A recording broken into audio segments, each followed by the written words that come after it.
이 시간 말씀을 통해서 믿음으로 결단하시고 이 시간 하나님의 은혜를 간구하는 성도 여러분들이 되셨으면 좋겠습니다.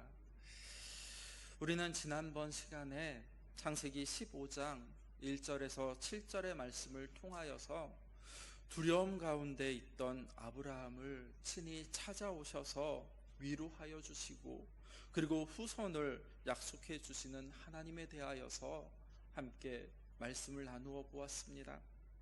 하나님께서는 갈대아 연합군과의 전쟁 이후에 두려워하는 아브라함에게 찾아오셔서 어떻게 말씀하셨습니까? 함께 15장 1절 말씀 같이 한번 읽어보겠습니다. 창세기 15장 1절 말씀입니다. 함께 읽겠습니다.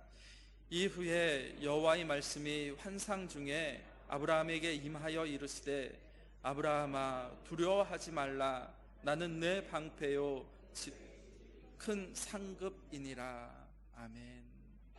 하나님께서 아브라함에게 무엇이라고 말씀하십니까? 1절 하반절 말씀에 보면 아브라함아 두려워하지 말라. 나는 내 방패요 너의 지극히 큰 상급이 되어 주시겠다라고 친히 말씀하여 주셨습니다. 그리고 자녀가 없는 아브라함에게 자녀를 허락하여 주시겠다라고 이렇게 약속하여 주셨습니다. 15장 4절에서 6절 말씀에 보면 이렇게 기록을 합니다. 여호와의 말씀이 그에게 임하여 이르시되 그 사람이 내 상속자가 아니라 내 몸에서 날 자가 내 상속자가 되리라 하시고 그를 이끌고 밖으로 나가 이르시되 하늘을 우러러 무뼈를 셀 수 있나 보라. 또 그에게 이르시되 내 자손이 이와 같으리라. 아브라함이 여호와를 믿으니 여호와께서 이를 그의 의로 여기시고라고 성경은 말씀을 하고 있습니다. 아브라함이 하나님의 약속을 믿음으로 고백하였습니다. 그리고 하나님께서는 그런 아브라함을 의롭다라고 여겨주셨다라는 것입니다. 그리고 7절 말씀에 자손과 함께 그 땅을 살아갈 수 있도록 땅, 즉 영토를 주셔서 하나님의 백성, 하나님의 나라를 세워 가시겠다라고 친히 아브라함에게 이렇게 약속하여 주셨다라는 것입니다.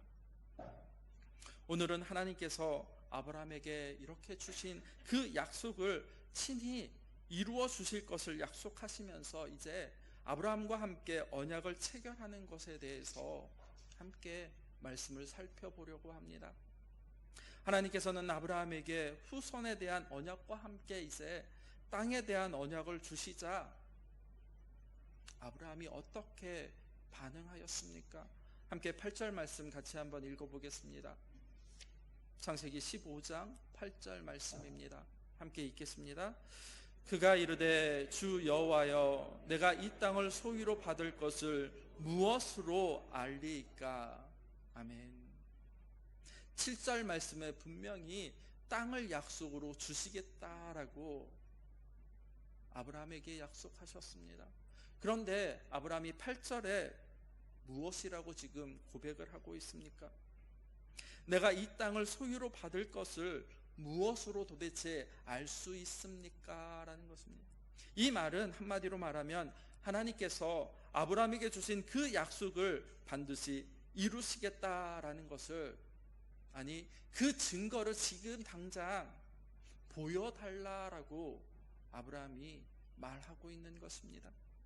즉 말로만 하지 말고 하나님 최소한 계약서라도, 아니 증거라도 남겨달라라고 지금 아브라함이 말을 하고 있는 것입니다. 조금 전에 하나님께서 아브라함에게 무엇이라고 말씀하셨습니까? 15장 4절에서 6절 말씀에 보면 하나님께서 하늘의 별과 같이 자손을 주시겠다라고 분명하게 아브라함과 약속하여 주셨습니다. 아브라함은 그 약속을 믿음으로 받았고 하나님께서는 아브라함을 의롭다라고 6절에서 그렇게 여겨주셨다라고 분명 말씀하고 있습니다. 그리고 이어서 7절에 그 자손들이 살 땅도 허락하여 주시겠다라고 말입니다. 그러면 어떻게 해야 하겠습니까? 아니 성도 여러분이라면 어떻게 하시겠습니까? 라고 아멘으로 받지 않겠습니까?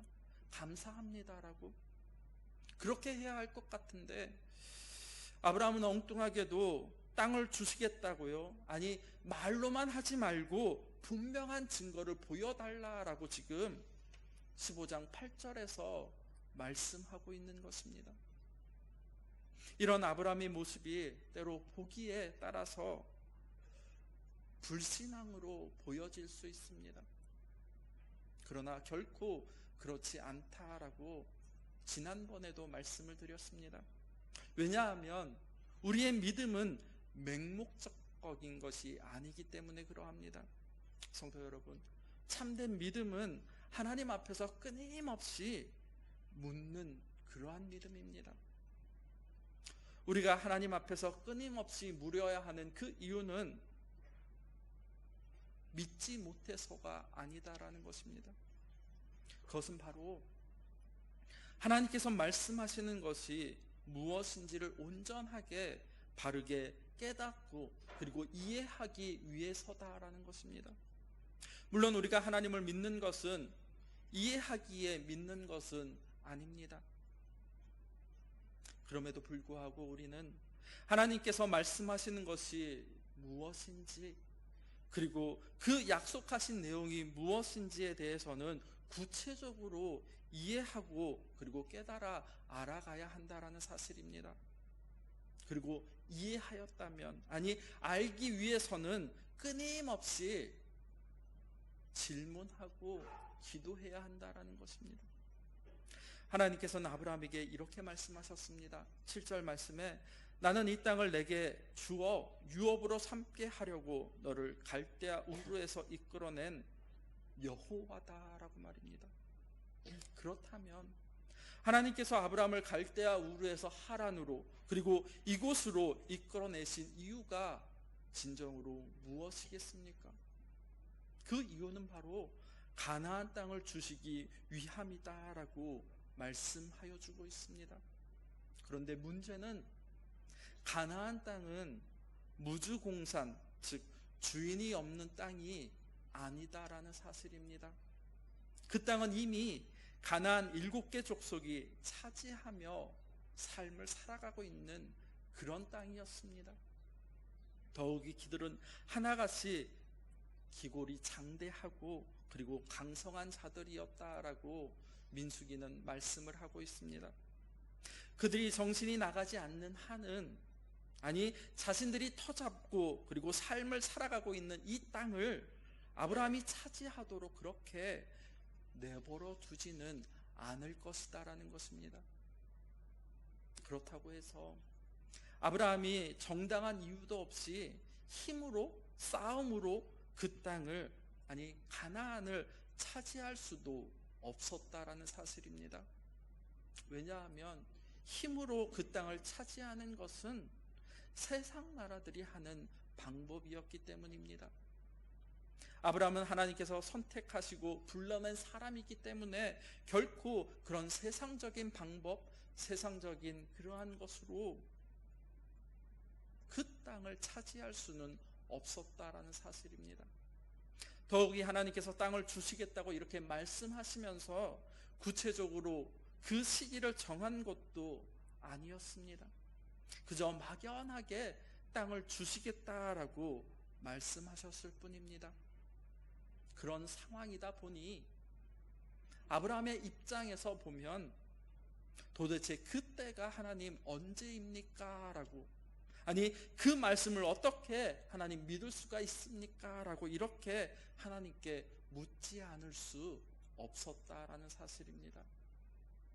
성도 여러분, 그런 아브라함의 질문에 하나님께서 어떻게 대답하셨습니까? 하나님께서는 아브라함이 하는 말이 무슨 뜻인지, 아니 아브라함은 지금 하나님의 말씀을 믿지 못하겠다라고 이렇게 말하는 것이 아니라 믿을 수 있도록 도와주시라고, 믿을 수 있도록 도움을 청하고 있다라는 것을 하나님은 너무나도 잘 알고 계셨다라는 것입니다. 아브라함의 의도를 아신 하나님께서는 아브라함의 약속의 증거로 지금 이제 오늘 본문의 말씀을 통해서 언약을 체결하고자 하십니다. 하나님은 아브라함에게 언약 체결을 위해서 준비를 명하셨습니다. 9절과 10절 말씀에 보면 이렇게 기록을 합니다. 여호와께서 그에게 이르시되 나를 위하여 3년 된 암소와 3년 된 암염소와 3년 된 숫양과 산비둘기와 집비둘기 새끼를 가져올지니라. 아브라함이 그 모든 것을 가져다가 그 중간을 쪼개고 그 쪼갠 것을 마주 대하여 놓고 그 새는 쪼개지 아니하였으며 라고 하나님께서 아브라함에게 언약 체결을 위한 준비를 지금 명하고 계십니다. 아브라함은 하나님의 말씀하신 대로 짐승들을 준비하였습니다. 암소와 암염소 그리고 순양은 둘로 갈라서 서로 마주보게 놓았고 새들은 쪼개지 않고 그대로 두었다라고 9절과 10절은 말씀하고 있습니다. 이것은 당시 중동 지역에서 언약을 맺을 때 일반적으로 사용하는 그러한 방법이었다라고 합니다. 하나님께서는 당시 사람들이 사용하시는 그 방법을 통하여서 지금 아브라함과 언약을 맺고자 하시는 것입니다. 왜 하나님께서 도대체 이런 방법을 사용하시겠습니까? 그것은 바로 그 시대 사람들이 사용하는 일반적인 방법, 즉 보편적인 방법을 사용하여서 아브라함에게 쉽게 이해하고 그리고 납득할 수 있도록 하기 위해서였습니다. 당시 근동에서 언약을 맺을 때에는 짐승을 잡아 둘로 쪼개놓고 그리고 언약을 맺은 두 당사자가 그 쪼갠 짐승 사이를 지나갔다라고 합니다. 그렇게 하는 것은 바로 누구든지 간에 이 언약을 어긴 사람은 이 짐승과 같이 될 것이다 라는 그러한 표시였기 때문입니다. 아브라함은 하나님의 말씀대로 짐승을 잡아서 쪼개어 배열해 놓았습니다. 하나님의 말씀하신 대로 암소, 암염소 그리고 순양을 잡아 쪼개 놓는 것은 아마도 엄청나게 힘든 일이었을 것입니다. 11절 12절 말씀을 보면 모든 준비를 마치고 아브라함은 하나님의 다음 명령을 기다리고 있습니다. 기다리는 동안에 솔개들이 죽은 짐승의 고기를 먹으려고 달려들었습니다. 아브라함은 달려드는 솔개들을 쫓아내고 그리고 기다렸지만 아무런 일이 일어나지 아니하였습니다. 시간이 지나고 그리고 해가 지기 시작하였으며 짐승들을 준비하느라 피곤했기 때문이었을지 모르겠지만 아브라함은 깊이 잠이 들었다라고 말입니다. 12절 말씀을 보면 해질 때 아브라함에게 깊은 잠이 임하고 큰 흑암과 두려움이 그에게 임하였더니라고 말씀하고 있는 것을 볼 수가 있습니다. 아브라함이 깊은 잠이 들었을 때에 큰 흑암 그리고 두려움이 아브라함 그에게 임하였고 하나님의 약속이 아브라함에게 주어졌다라는 사실입니다. 조금 길지만 같이 한번 말씀을 보겠습니다. 13절부터 17절까지 말씀입니다. 창세기 15장 13절에서 16절 말씀 함께 읽겠습니다. 여호와께서 아브라함에게 이르시되 너는 반드시 알라 내 자손이 이방에서 객이 되어 그들을 섬기겠고 그들은 400년 동안 내 자손을 괴롭히리니 그들이 섬기는 나라를 내가 징벌할지며 그 후에 내 자손이 큰 재물을 이끌고 나오리라. 너는 장수하다가 평안히 조상으로 돌아 장사될 것이요 내 자손은 4대 만에 이 땅으로 돌아오리니 이는 아모리 족속의 제약이 아직 가득 차지 아니함이니라 하시더니 해가 져서 어두울 때 연기 나는 화로가 보이며 타는 횃불이 쪼갠 고기 사이로 지나더라. 아멘. 성도 여러분, 하나님의 약속은 네 가지로 요약해 볼 수 있습니다. 첫째는 아브라함의 자손이 이방이 객이 되어서 그들을 섬기겠고 그리고 400년 동안 괴롭힘을 당하게 될 것이다 라는 것입니다. 그리고 두 번째는 아브라함의 자손이 섬겼던 나라, 즉 애굽을 여호와 하나님께서 심판하실 것이며 아브라함의 자손은 큰 재물을 가지고 그곳에서 나오게 될 것이다 라는 것입니다. 그리고 세 번째는 아브라함은 장수하였다가 평안히 죽게 될 것입니다. 그리고 마지막 네 번째는 아브라함의 자손이 4대 만에 다시금 가나안으로 돌아오게 될 것인데, 그 이유로는 바로 아모리 족속의 죄악이 아직 가득 차지 않았기 때문이다 라고 말씀하고 있는 것입니다. 하나님께서 아브라함에게 자손을 주시고 그리고 그 자손들이 살아갈 땅, 즉 영토를 주시겠다라고 약속하셨습니다. 그런데 이제 아브라함의 자손이 어떠한 과정을 거쳐서 약속하신 땅 가나안을 차지하고 그리고 일상의 삶을 살아가게 될 것인지에 대해 이제 구체적으로 하나하나 하나님께서 말씀하여 주셨다라는 사실입니다. 하나님께서 아브라함 자손에게 가나안 땅을 주시는 것은 이 땅이 하나님의 공의로운 나라를 세워가시기 위함이다라고 말씀하고 있습니다. 창세기 18장에 보면 이런 말씀이 있습니다. 내가 그 자식과 권석에 명하여 여호와의 도를 지켜 의와 공도를 행하게 하려고 그를 택하였나니 이는 나 여호와가 아브라함에 대하여 말한 일을 이루려 함이니라 라고 18장 19절은 말씀을 하고 있습니다. 여호와의 도를 지켜서 의와 공도를 행하게 하려고 아브라함을 선택하여 주셨고 그 민족을 세워주셨다라고 말씀하여 주고 있는 것입니다. 가나안 원주민들이 이미 차지하고 있던 그 땅을 무작정 아브라함이 빼앗을 수 없었습니다. 만약에 그렇게 한다면 하나님의 공의에 심각한 손상이 일어나기 때문입니다. 그래서 그들의 죄가 가득해질 때까지 하나님께서는 기다리셨다라는 사실입니다.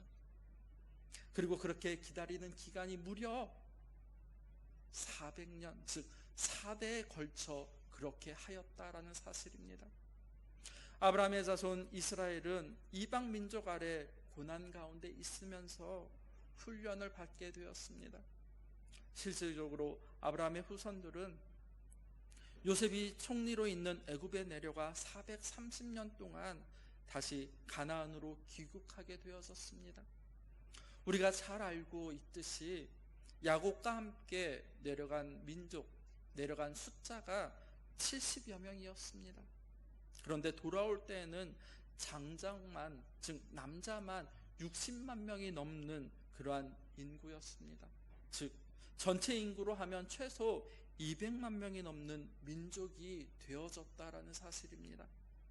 하나님께서는 애굽을 둥지로 사용하시고 이스라엘이라는 민족을 만드셨다라는 사실입니다.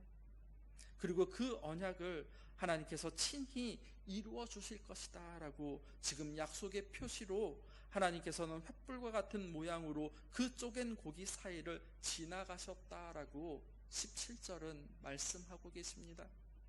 짐승을 쪼개어 마주 놓고 언약을 체결하는 것은 그 당시 언약 체결의 방법이었습니다. 하나님께서는 당시 아브라함이 익히 잘 알고 있는 방법, 즉 그 지역에서 행하고 있는 언약 방식을 통하여 아브라함에게 언약에 대한 확신을 심겨주셨습니다. 이는 실제로 이루어졌다라는 사실입니다. 15년이 지나고 이삭을 통하여 이루어졌습니다. 그리고 1000년 이후에 다윗의 아들인 솔로몬 때 그것을 이루셨다라는 사실입니다. 또한 구속사적인 관점으로 보면 2000년 이후에 예수 그리스도를 통하여 이루어지게 되었다라는 사실입니다. 말씀을 한번 찾아보겠습니다. 갈라디아서 3장 16절 말씀입니다. 제가 가지고 있는 성경은 신약 305페이지입니다. 갈라디아서 3장 16절 말씀 같이 읽어보겠습니다. 이 약속들은 아브라함과 그 자손에게 말씀하신 것인데 여럿을 가리켜 그 자손들이라 하지 아니하시고 오직 한 사람을 가리켜 내 자손이라 하셨으니 곧 그리스도라. 아멘. 구속사적인 관점, 2000년이 지난 이후에 예수 그리스도를 통하여서 분명 하나님께서 그 약속하신 말씀을 이루셨다라고 성경은 말씀하고 있습니다. 또한 베드로전서 1장 24절 25절 말씀에 보면 이렇게 기록을 합니다. 그러므로 모든 육체는 풀과 같고 그 모든 영광은 풀의 꽃과 같으니 풀은 마르고 꽃은 떨어지되 오직 주의 말씀은 세세토록 있도다 하였으니 너에게 전한 복음이 곧 이 말씀이니라 라고 말입니다. 하나님께서 말씀한 대로 이루시는 하나님이심을 믿으시기 바랍니다. 당시 언약 체결 방법에서 언약의 당사자들 모두가 쪼갠 짐승 사이로 지나가는 것, 그것을 당연하게 여겼습니다. 이렇게 하는 것은 계약의 당사자 그 어느 한편이라도 그 언약을 어기면 쪼개진 짐승처럼 죽게 될 것이다 라고 말씀을 드렸습니다. 그런데 하나님께서는 아브라함과의 이 언약을 맺으실 때 하나님과 아브라함이 함께 그 쪼갠 짐승 사이를 지나가는 것이 아니라 횃불만, 즉 하나님만 홀로 지나가셨다라고 17절은 말씀을 하고 있습니다. 성도 여러분, 하나님만 홀로 지나가심을 통하여, 아니 하나님 편에서 일방적으로 그 언약을 반드시 이루어 가시겠다라고 하나님의 의지를 보여주는 것입니다. 이런 것을 편무계약이라고 합니다. 언약에는 쌍방의 합의와 결의가 중요하지만 하나님께서는 편무계약 방식으로 언약 이행에 대한 의지를 아브라함에게 보이신 것입니다. 하나님이 주신 언약은 바로 피조물인 아브라함, 그것을 행할 능력이 스스로 없었기 때문에 하나님께서 친히 행하셨다라는 것입니다. 하나님께서는 신실하신 분이십니다. 그리고 지혜와 능력이 무한하시기 때문에 그 언약을 반드시 이루어내시겠지만 아브라함은 그 언약을 이룰 수 없는 존재였습니다. 연약한 존재이기에, 아니 자주 회의를 가지고 있었기 때문에, 지혜와 능력이 부족하기 때문에 상황과 환경을 지배받아 그렇게 지킬 수 없었다라는 것입니다. 그것을 알면서도 하나님께서 아담 때와 같이 쌍무계약을 하였다면 진정으로 사랑하는 것이 아니었을 것입니다. 하나님께서는 아브라함과 그 후손을 지극히 사랑하셔서 다시는 깨어지지 아니하는 언약, 즉 쌍방 계약을 택하지 아니하시고 편무 계약 방식으로 아브라함과 언약을 맺으셨습니다. 아브라함에게 요구하시는 것이 있다면 그것은 바로 하나님이 일방적으로 언약의 축복을 선언하고 그리고 확증해 주신 것을 마음으로 받아들이기만 하면 되는 것이었습니다. 그리고 구체적으로 아브라함의 자손에게 주실 영토에 대해서 말씀하여 주고 계십니다.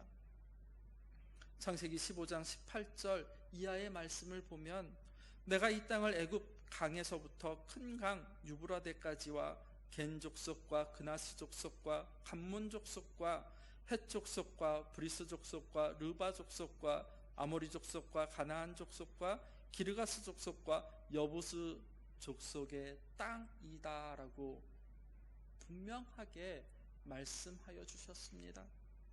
그런데 이 땅이 구체적으로 언제 이들의 것이 되어집니까? 지금 당장이 아니라 이스라엘이 애굽에서 430년 노예 생활을 지내면서 큰 민족을 이루고 그리고 출애굽한 이후에 가나안 정복하고 그 전쟁을 통하여서 자기 백성에게 주어지게 될 것이다 라는 사실입니다. 그런데 문제는 바로 그 시간이 아주 길다라는 것입니다. 그래서 우리는 종종 이렇게 생각을 합니다. 하나님이 약속을 잊으셨나 보다라고, 아니 하나님께서 나를 버리셨나 보다라고 의심하고 때로는 조급해지기도 한다라는 사실입니다. 그러나 하나님은 그 약속하신 것을 반드시 지키시는 분이심을 우리는 기억해야 할 것입니다. 여호수아서에는 보면 이스라엘이 하나님께서 말씀하신 땅 가나안을 정복해 가는 과정을 구체적으로 설명하여 주고 있습니다. 하나님의 언약이 구체적으로 어떻게 이루어져 가는지 여호수아서를 보면 너무나도 잘 알 수가 있습니다. 그리고 가나안 정복, 그리고 사사시대를 거쳐서 다윗 시대에 이르러서 아브라함에게 그 약속하신 언약이 비로소 성취되어져 갔다라는 사실입니다. 하나님께서는 창세기 15장 18절 말씀을 통하여서 애굽강에서부터 유브라데 강까지 내 자손에게 주시겠다는 이 약속을 다윗 시대에 비로소 성취되게 되어졌다라는 사실입니다. 여호수아를 보면 하나님께서 여호수아를 통하여 이스라엘 각 지파에게 약속의 땅 분배하는 장면이 나옵니다. 그런데 그 땅은 사실 아직 정복하지 못한 땅이었습니다. 그래서 지도상으로만 각 지파별로 분배되어졌습니다. 그런데도 이미 그 땅을 차지한 것처럼 성경을 보면 완료형으로 기술되어져 있다라는 사실을 볼 수가 있습니다. 아직 차지하지도 못했습니다. 그런데도 불구하고 완료형으로 이렇게 기술되어진 것은 바로 하나님께서 그 땅을 반드시 주시겠다라는 하나님의 의지의 표명이기도 하다라는 사실입니다. 그런데 이 땅이 실제로 성취되어진 것은 바로 다윗 시대입니다. 다윗이 왕이 된 이후에 약속의 땅을 정복하고 그리고 그들을 속국으로 만들며 조공을 받았습니다. 그리고 그 영향은 솔로몬 때까지 계속해서 이어져 갔다라는 사실입니다. 성도 여러분, 하나님의 약속은 출애굽과 광야 생활 그리고 가나안 정복 전쟁 사사 시대를 거쳐서 다윗 시대에까지 무려 1000년에 걸쳐서 1000년이 흐른 이후에 비로소 이루어졌다라는 사실입니다. 하박국 2장 3절 말씀에 보면 선지자 하박국은 이렇게 이야기합니다. 이 묵시는 정한 때가 있나니 그 종말이 속히 이르겠고 결코 거짓되지 아니하리라. 비록 더딜지라도 기다리라. 지체되지 않고 반드시 응하리라 라고 말입니다. 그러므로 우리는 하나님께서 자신이 약속하신 것을 반드시 이루어내시는 전능하신 하나님이심을 믿어야 합니다. 하나님께서는 400년이 걸리던 아니 1000년이 걸리던 반드시 그 언약하신 것을 이루시는 전능하신 하나님이십니다. 그러므로 우리가 하나님의 언약의 말씀을 알고 그리고 믿음으로 받았다면 그 언약을 따라서 순종하며 또 부르신 그곳에서 생명의 복음을 증거하며 살아가는 삶, 그것이 무엇보다도 중요하다라는 사실입니다. 성도 여러분, 하나님께서는 자기의 언약을 이루시는 일에 있어서 전능하신 분이십니다. 하나님께서는 하늘이 두 쪽이 나도 하나님 당신의 뜻을 분명 이루어 가시는 분이심을 믿으시기 바랍니다. 영원히 계시는 하나님, 아니 100년도 제대로 못 사는 우리 중에서 누구의 고집이 더 세겠습니까? 비록 1000년이 걸려도 자기가 약속하신 것을 반드시 이루시는 그 하나님이 더 세지 않겠습니까? 그러므로 우리 인생은 하나님 앞에서 두 손을 번쩍 들고 항복하며 순종하는 것이 현명한 삶의 방법임을 말입니다. 하나님께서는 아브라함과 이 언약을 체결해 주심으로 말미암아 아브라함이 하나님의 언약을 믿고 믿음으로 살 수 있도록 도와주셨다라는 사실입니다. 하나님께서는 당신의 언약하신 대로 아브라함을 믿음의 조상으로 세워주셨습니다. 그리고 이 세상의 죄인들을 불러 하나님의 친백성으로 만들어서 하나님의 나라를 만들어 가신다라는 사실입니다. 성부 하나님께서는 우리를 당신의 백성으로 만들기 위하여서 성자 하나님 예수 그리스도를 이 땅에 보내어 주시고, 그리고 십자가 위에서 희생의 언약 제물이 되게 하셨습니다. 이 모든 것이 바로 하나님께서 아브라함과 맺은 그 언약 때문이었습니다. 사람은 그 약속을 지키지 못할 때가 참 많이 있는 것 같습니다. 사랑도 한계가 있고, 그리고 능력도 역시 한계가 있다라는 사실입니다. 하지만 하나님의 사랑은 어떠합니까? 하나님의 사랑은 완전하고 하나님의 능력은 무한하다라는 것입니다. 하나님, 그분은 우리를 지극히 사랑하시는 분이십니다. 이미 창세전에 우리를 선택하여 불러주시고, 또 그렇게 부르신 하나님께서는 하나님 당신의 선하신 뜻을 이루시기 위해 지금도 성령 하나님께서 우리를 부르고 깨우치고 그리고 호소하고 계시다라는 사실입니다. 우리는 실패해도 우리를 향한 하나님의 계획은 결코 실패하지 않습니다. 그래서 하나님의 부르심은 후회가 없다라고 말하고 있습니다. 사도 바울은 로마서 11장 28절 29절에 이렇게 말씀하고 있습니다. 복음으로 하면 그들이 너희로 말미암아 원수된 자요, 택하심으로 하면 조상들로 말미암아 사랑을 입은 자라. 하나님의 은사와 부르시면은 후회하심이 없느니라 라고 바울은 이렇게 말하고 있습니다. 왜냐하면 하나님의 뜻이 이루어지는 것은 우리의 의지로, 우리의 노력에 달려있는 것이 아니라 바로 전적으로 하나님의 의지에 달려있기 때문에 그러합니다. 그러므로 하나님의 백성된 우리는 어떻게 삶을 살아가야 하겠습니까? 사도 바울은 이렇게 말합니다.